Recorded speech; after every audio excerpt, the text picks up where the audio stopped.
guys, so this is part 2 of my final design project for my first year of fashion school in Japan. So again, I'm taking my classes online, but we have a group project and we had to choose an occupation and a country for our design. So we chose Maid and France.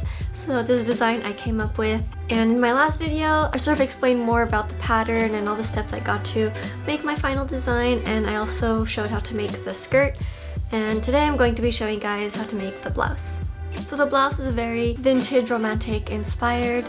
So it has puff sleeves, it has some lace trim all around the collar, the cuffs, and some detailing in the front. I think this is going to be pretty fun to make, so let's go on ahead. Here is my pattern. It's very similar to my free cottagecore blouse pattern, except that it's long sleeve and the collar is smaller. I'll put the link to it in my bio if you want to make it as well. I cut out all of my pieces out of some white cotton fabric. And here are the pieces. First thing I did was add interfacing to the collar, cuffs, and button placket. And I marked the darts on the front and back bodice. Fold the darts in half, pin them, and sew.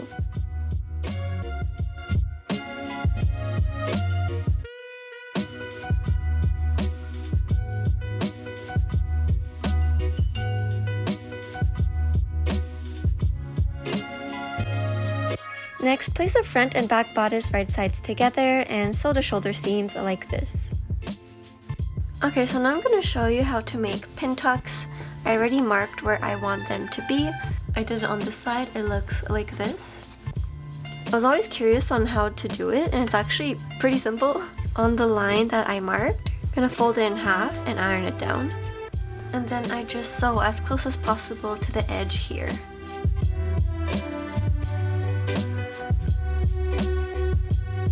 So I do that for both, and then I just iron them towards the outside, and then that's it. That's the pin tucks. And next we'll sew the sleeves. We'll add some gathers at about 1.5 inches below the sleeve point, and to do that we'll just sew some elastic to it. And my elastic was 11 inches. Pin the elastic evenly across the sleeve and sew it down. You'll want to stretch the fabric as you sew so that everything is evenly gathered.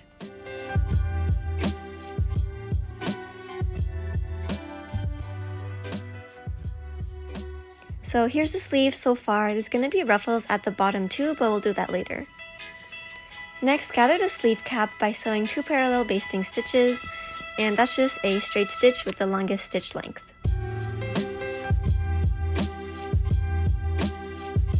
Take the 2 bobbin threads and pull on them to gather the fabric.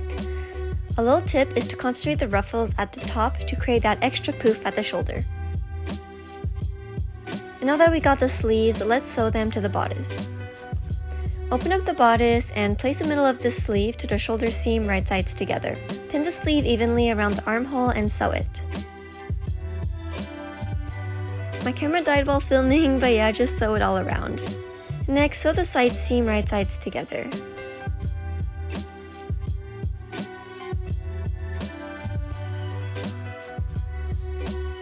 And here are the sleeves. And now to add some lace detailing. I'll be adding it to the collar and the cuffs. So for the cuffs, I sewed the ends together to make 2 loops, and then sew a basting stitch to ruffle them up. I did the same thing for the collar ruffle as well. So starting with the collar, put one of the collar piece to the side for now. Place the ruffles evenly across the collar. This is with the right side of the collar facing up, and the ruffle should be pointing towards the inside. Pin it in place and sew a basting stitch. Now that the ruffles are secured, place a second collar piece right sides together and sew the sides. Flip it inside out and the collar is starting to take shape. Iron it down so the edges are nice and crisp, and add a top stitch to add some final details. And now moving on to the cuffs. Fold them all onto the long side and sew the edge to create the cuffs.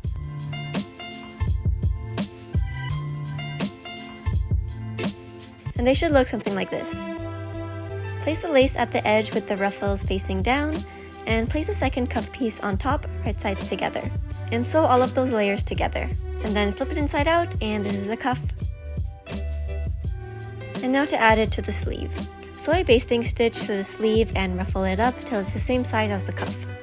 Open up the cuff and put it on the inside of the sleeve. And make sure everything is evenly spaced and sew it. Flip it back and sew the side of the cuff to the sleeve by top stitching it, and the sleeves are done. And now to add the collar. Pin the collar to the neckline and sew it down.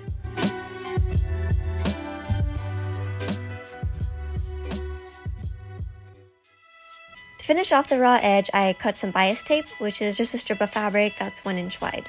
Pin it to the collar and sew it at 1/4 inch. Once that's done, fold the bias tape in twice to hide all of the raw edges. Recently, I've been adding my custom tag to my DIY projects, and I really love them.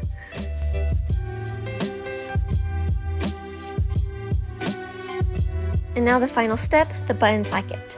I want to add some lace to this as well, so I cut mine to be 1.5 inches wide, and I'll sew it to the inside of the button placket.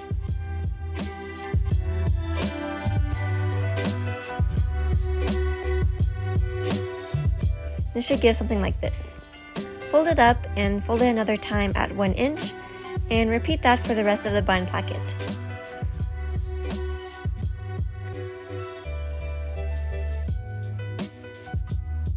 And just sew it down and the lace is secured.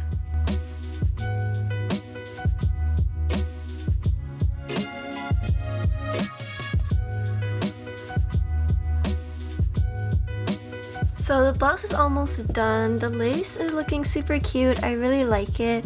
And look at the little name tag. Oh my god, it's so cute. I marked where I want to place the buttons. They're all spaced at about 3 inches, and on the left side I'm going to hand sew the buttons, and on the left side I'm going to sew the buttonholes.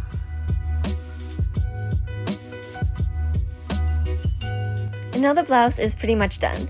It has some intricate lace detailing, and for the maid outfit I also added a bow and some ribbon to the sleeves. And here's the final transformation. So to finish off the blouse, I have a little bow. This one that I recycled from like Christmas gift wrapping paper. I just added some Velcro to the end and then sewed the bow onto some ribbon, and I just put it in the collar like this, and the maid look is almost complete.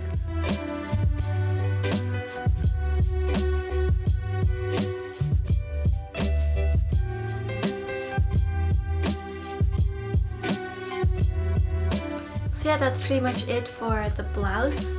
I really like the little details, especially in the front here. It's gonna look super cute with the dress. And yeah, subscribe to see my next video where I make the dress, and then I'll show you my complete final look of my first year final project in my design school in Japan.